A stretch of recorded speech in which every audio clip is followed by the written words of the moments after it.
Greetings from lockdown Fort Lauderdale, Florida. My name is Yahia Lababidi, and I will be performing for the Bridgewater International Poetry Festival Virtual Edition 2020.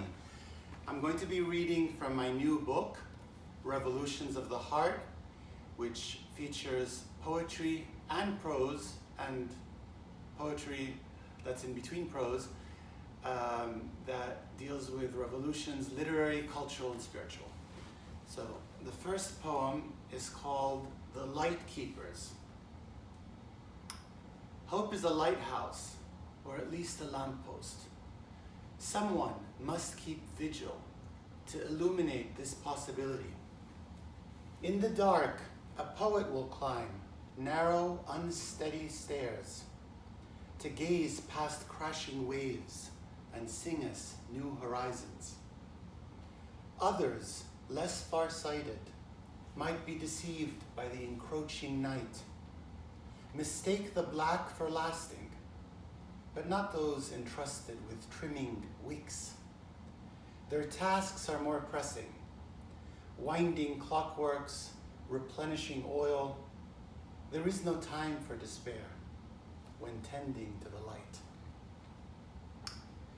The next piece is a little different. It's, I suppose, what would fall between poetry and prose. It's called Encounter. I stirred in the small hours of the morning. Sensing a presence, I did not return to sleep, but ventured into the living room apprehensively.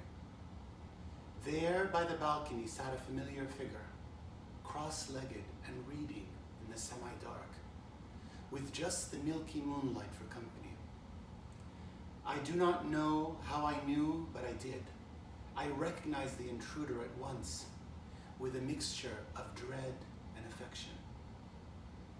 I'm sorry, were the only words to leave my lips. I'm sorry too, replied my longed-for self, with a sigh of infinite kindness and pity. He did not rise to greet me, and somehow spoke without words, transmitting what was needed. Catching his glistening eye, the caring made me cry. You've taken every detour to avoid me, he gently reproached. For every step I've taken towards you, you've taken back too. I did not know what to say in my defense. How could I protest against myself? I missed you, he said, and feared you'd forgotten me. His admonishment was tender as a kiss. I visit from time to time and hope you'll ask me to stay. I knew what he said was true and felt that way too. I worried, he continued, if I postponed this visit, we might never meet in this life. And so I came to sharpen your appetite. He rose and moved towards me. There's no need to speak. Return to sleep.